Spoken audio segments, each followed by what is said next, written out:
Welcome to Music and Medicine. Welcome to Music and Medicine. Welcome to Music and Medicine. I'm your host, Dr. Moshe Lewis.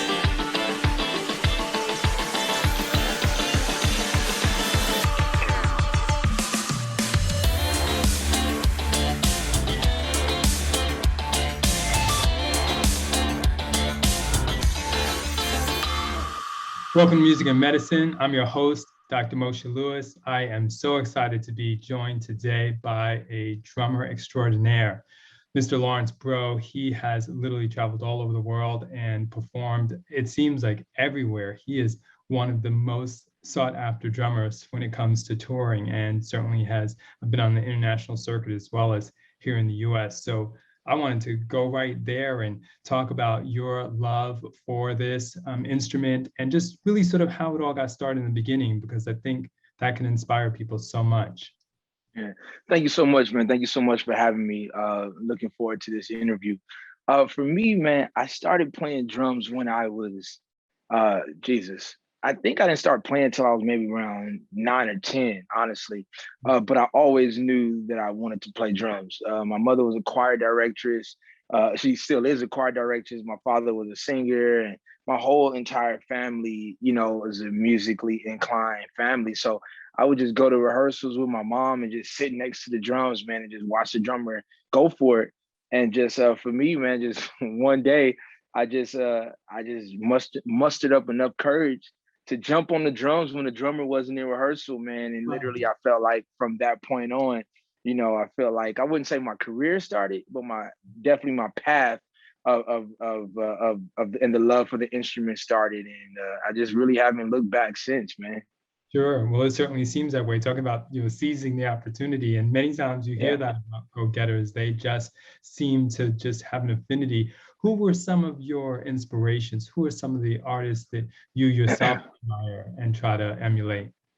Well, for me, it would be drummers that you probably wouldn't know because they were mainly church drummers, because that's all I listened to.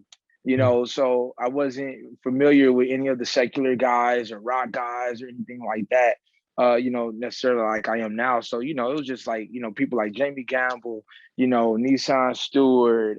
Again, these are just guys that you probably wouldn't know, Vincent Jackson, these are all church guys. And I just go to church, man, and just marveled at the drums, and the way that they played it, so. Sure. Everybody knows that it is still a business, and it can be so hard to maintain momentum when sometimes there's setbacks. What do you think were some of the key opportunities that you got and how they came about and really sort of set you on this trajectory for basically being able to really do what you love at a higher level than just only performing in a small setting? Well, for me, it was always something that I wanted to do. I knew that I wanted to play drums. So I went to auditions, a lot of word of mouth. So I really started with the smaller gigs. You know what I mean? I started in church, and then that kind of segued into playing with smaller artists and smaller clubs and stuff like that. I mean, I was playing in clubs, man, since I was 16 years old. Like I wasn't even old enough to be in there. Right. So they were like, you after you play, you got to leave. Of course, I didn't leave all the time. You know what I'm saying? So, I just always, it just kind of just went from one step to the next, to the next, to the next, to the next, and then I got the opportunity to audition for, we know him now as Robin Thicke. He was Thicke back in the day. And I've literally been with Robin for 17 years. Wow. So I've been with him majority of my 20s and basically all of my 30s, Right. What was that magical moment? A lot of people hint at thinking about this, that you really felt, okay, I definitely am not only doing what I love, but I've really arrived. This is really happening. Well, when I was able to pay my bills, doing this, right? Because, being a musician is one of those things where it's actually kind of funny. It's one of those things where it's like, oh, what do you do? Oh, I'm a musician. I play drums. Oh, okay, that's cool. So what else do you do? You know what I'm saying? It's like nobody. What's your real job? Yeah, oh, that's cool. That's a cute little hobby. But it's like, no, man, I've been able to, of course, I have other entrepreneurial, ventures, which we can get into, a little bit later on. But, for the most part, man, I've been blessed. I've been blessed to be a full-time musician. It hasn't been easy, but I've been a full-time musician, man, since I graduated high school. Wow. I went and worked at FedEx. I worked a graveyard job, right? Horrible idea. Don't know what I was thinking, but at the time I was working graveyard, I was playing drums in church, and I was going to community college, and I was playing football. So I was doing all of those things at, probably 18 years old, right? And I remember a buddy of mine was like, "Yo, man, you gonna have to choose. Like, you either go play football, you go play or you go play music." I'm like, I'll be fine. And sure enough, during a practice, I got hurt. Mm-hmm. And as I was laying there on the ground, I said, "I'm done. I'm gonna go play drums." And I just never looked back from that point on. Sure. Let's talk about sort of one of those more difficult moments, and not maybe so much the details if they're too personal, but just making it through it, if at least that, because everyone knows or hopefully realizes at some point that we all have setbacks. And sometimes that's for a week, and sometimes for a season, and sometimes it may even be for years. Yeah. Tell us about one of those types of experiences, or some type of way that you felt you really were able to get through a very difficult challenge. Well, again, like I said, I've been with the same artist for 17 years, right? There's ups and downs. There's not pros and cons per se, but you see everything, right? Where you're on top of the world, literally traveling all over the place, private jets, business class, first class, nice restaurants and hotels, working all the time, to phones not ringing. Phones not ringing. And you're faced with a challenge. What do you do? And, do you go work at In-N-Out? Do you go work at, McDonald's? Hell, McDonald's is, they're hiring now $31 an hour. It's pretty good. Exactly. It's no joke. Yeah, it's not a joke. So some of the trying times for me, man, was just that. It was just when the phone wasn't ringing, not because I wasn't doing what I was supposed to do, but because that was just the season that I was in. And for me, I look at myself as I've always looked at myself as more than a drummer.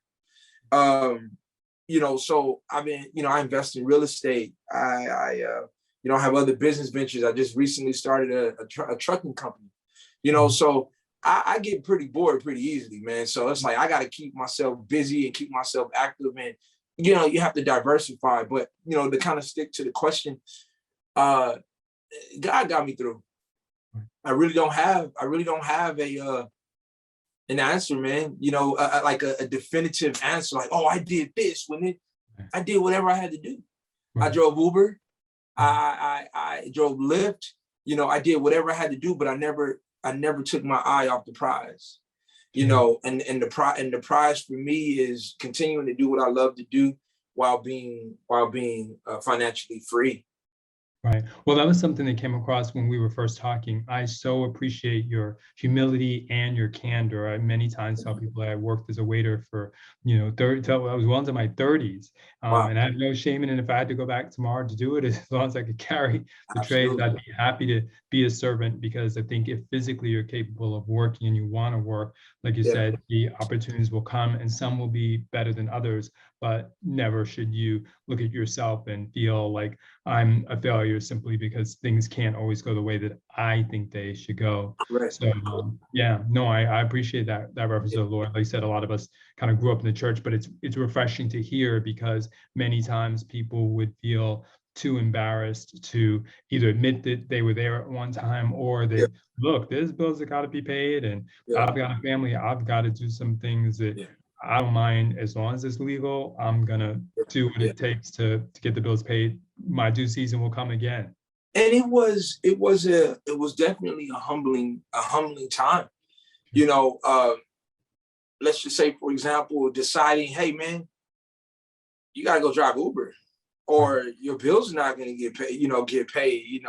At the time I was married, so. It was, look, you don't have any excuse. You got to do any and everything you have to do. And like you said, I would do it all over again, man. I would do it I would do it all over again. But it was definitely a humbling experience. But I think that humbling experiences are needed because they shape your character. You know, they shape your character, man, and hopefully you're in a state of forever gratefulness. You know what I mean? Sure, absolutely, yes. No, many people say that you come out better on the other side, being humbled to not take some of the wonderful things that may happen, the ability to be able to cover bills, the ability to go someplace fancy. You take it much more seriously. I absorb and take the pictures and really try to enjoy it. And when there's times where it's like, okay, today, let's say it's gonna be some ramen.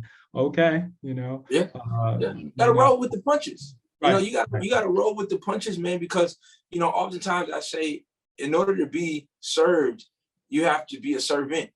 You know what I mean? And all of these experiences are just that. It's experiences, right? It's experiences that make you better, you know. So it's not always, oh my God, why are you taking me through this, God? I can't believe this. It's more like, okay, God, why are you taking me through this? Right. Show me.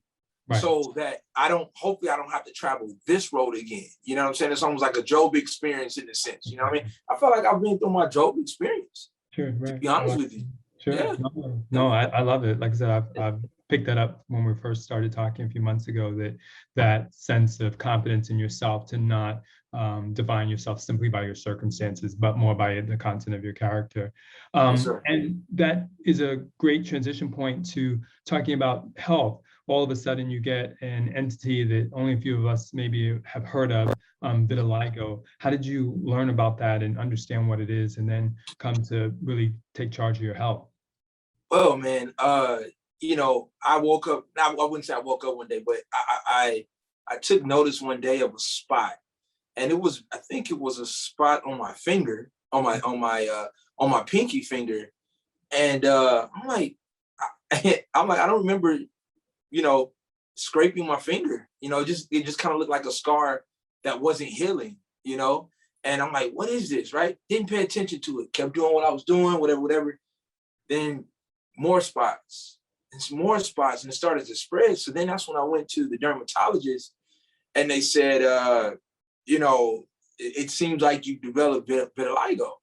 So I'm like, it was like, but you're perfectly healthy, everything's fine. I'm like, okay, cool. What do I need to do? What's the cure? They said, well, so about that, there is no cure. I'm like, no. Absolutely not. I can't accept that. Exactly. And truthfully, man, there is no cure, you know, for it. You know, so I was a part of a study.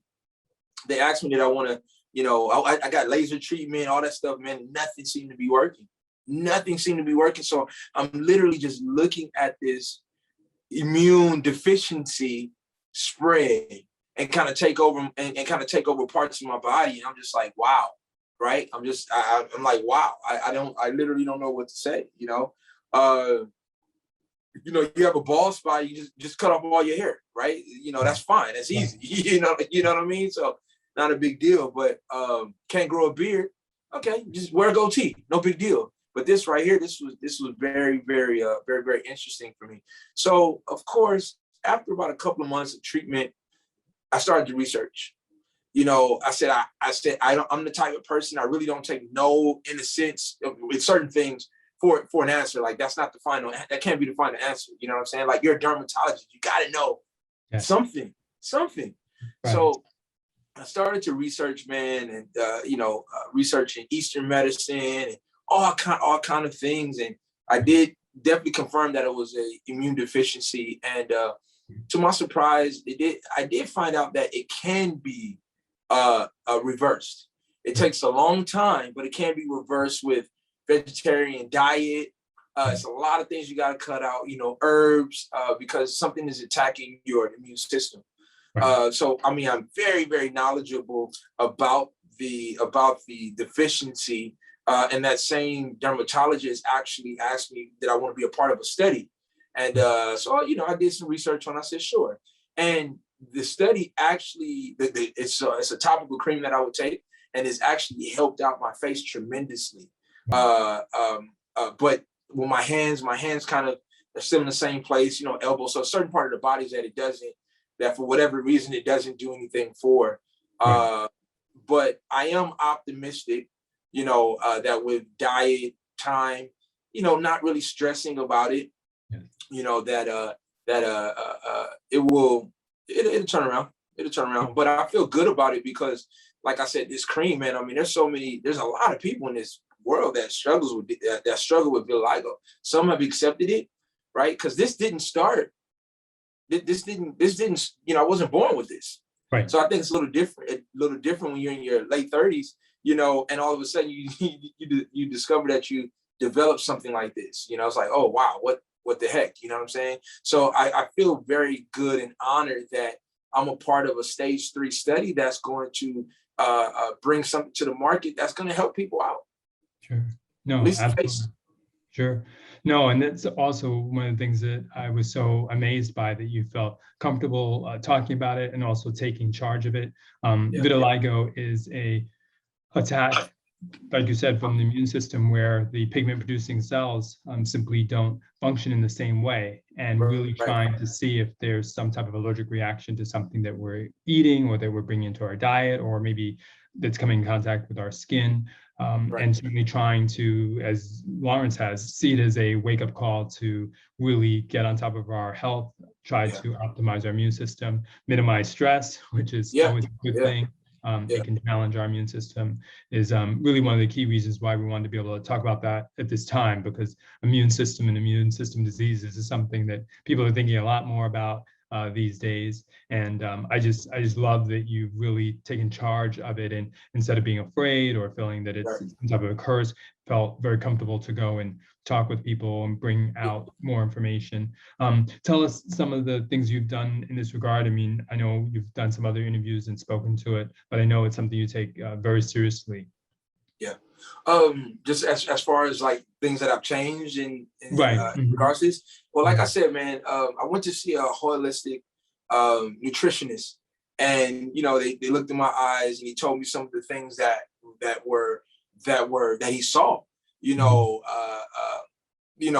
Parasites and different things with my blood. So basically, we kind of went on the journey to clean my blood.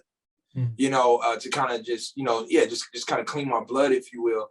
And, and so like I said, I take a lot of herbs, I'm actually on more of I'm actually more on the fruits.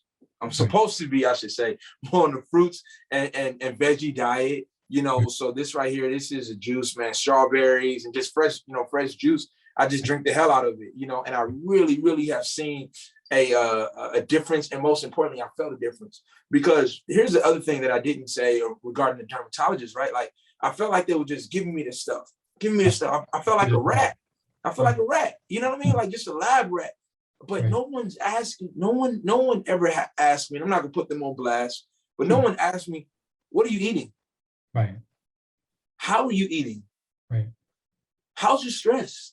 Sure, exactly what. Nothing. Nothing.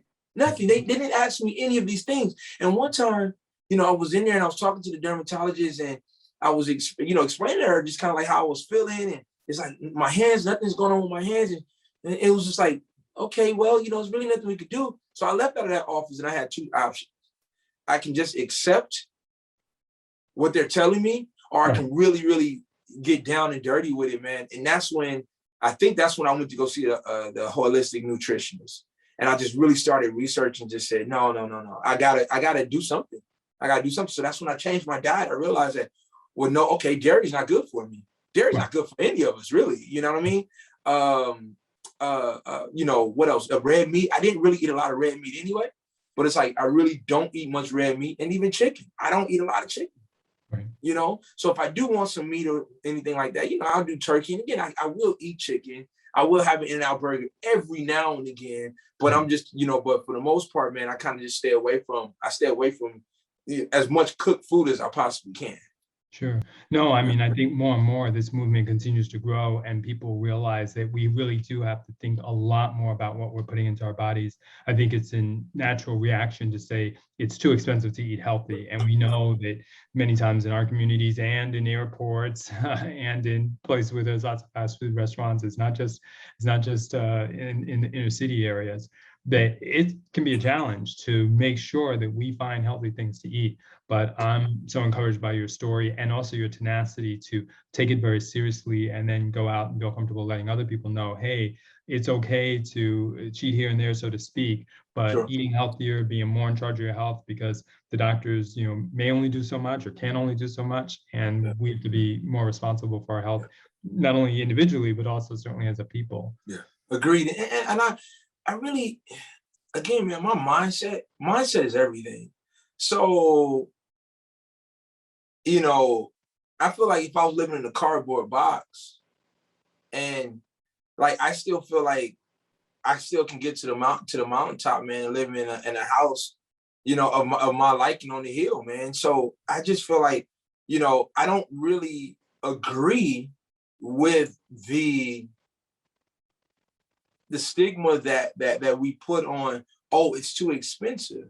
Right. Because if we go to the doctor and the doctor says, you have this or you have that, and you only have X, Y, and Z to live, if you don't change these things, it doesn't matter how much it costs.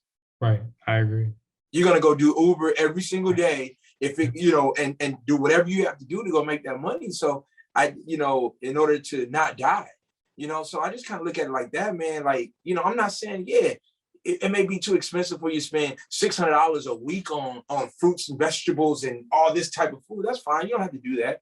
Right. You know what I mean? But, our health is important, man. I went somewhere today, and I'm not knocking anybody that eats McDonald's, but, I went somewhere today to pick up, I work on a project, so I went to go pick up something, and they gave me $3 change. And they said, oh, now you can go to the dollar menu. You can go get something off the dollar menu. I was like, the what? What are you talking about? It was like, oh, McDonald's. I was like, oh, I said, I haven't eaten McDonald's in at least 10 years. Right. My son, I've never ever taken my son to McDonald's. Right. Just certain fast food, I just no good. That's a whole nother conversation. You know what I mean? Because I'm not saying that I'm the healthiest eating person, but I am not the least healthiest eating person. You know what I mean? So I'm very health conscious, and I really just try my best to convey that to the people that I love, man.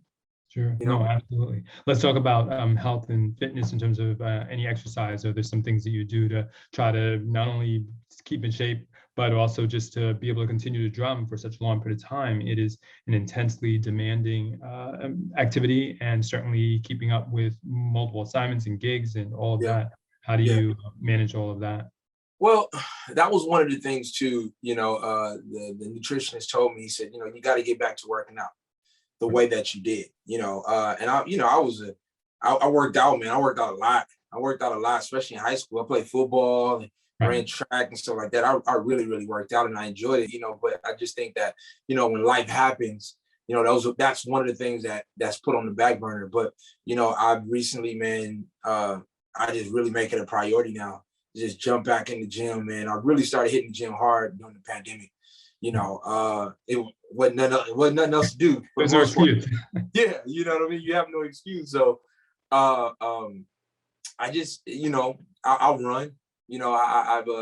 I've adopted running, man. So I'll run anywhere from, 2 to 4 miles, minimum 3 times a week, and I'm just kind of I've turned on the love for running, man, because I love to sweat. So that's one of the best ways to sweat, man. So, and that was actually one of the things that the nutritionist told me. He said, you need to sweat.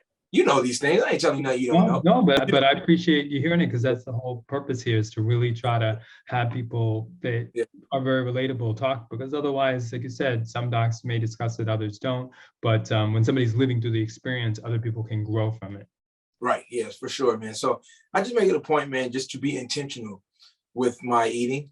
If I'm going to eat bad, I'm intentionally eating bad. You know what I mean? Like, I'm just, being intentional with my eating, being intentional with my health, with my working out, man. I enjoy it, and I plan on being around for a long time if God says the same. You know what I mean? Sure, absolutely. Our show is called Music and Medicine. What does that mean to you? Man, what is music? It's a very unique title, if you will. So music and medicine, man, I don't know. You should have sent me this question before this interview. So I could have pondered on it a little bit more. But I have a feeling that was your point, catching me off guard a little bit, huh? Right.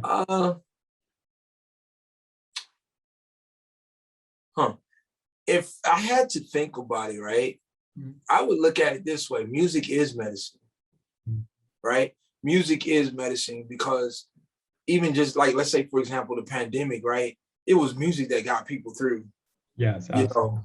And I know for me personally, man, like, you know, people ask me what type of music you listen to. I listen to all types of music, but some of my favorite music is worship music, gospel music.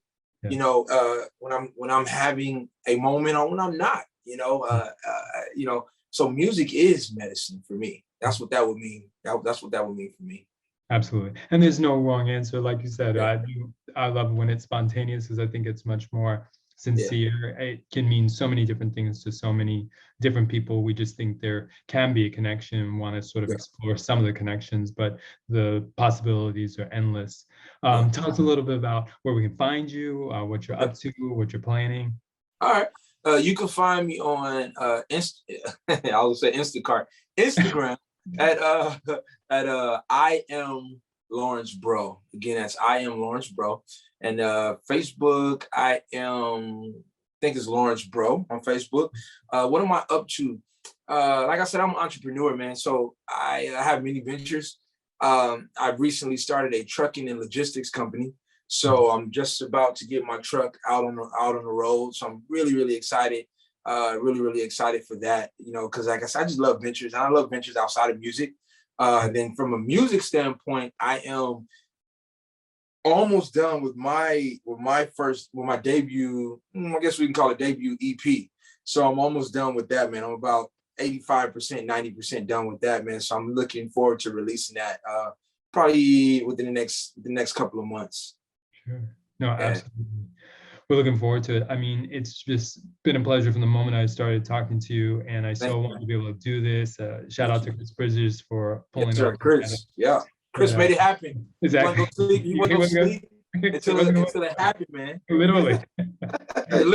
literally, man. No, I appreciate it, man. I thank you so much. Thank you so much for having me, and it's kind of just, you know, kind of slowing everything down just a little bit, man, just to really talk about some things that really matter, you know, music and medicine. Exactly. You know? Absolutely. I don't think I could say it better. We're delighted, and I know it'll only be a matter of time before we meet up. We kind of have gotten used to using this medium, and it can certainly work, and it's a great intro, I feel. And hopefully at some point we'll catch you in the studio or on set. Sounds good, sir. Thank you so much, man. Thank you so much. All the best. Sincerely. Absolutely. Likewise.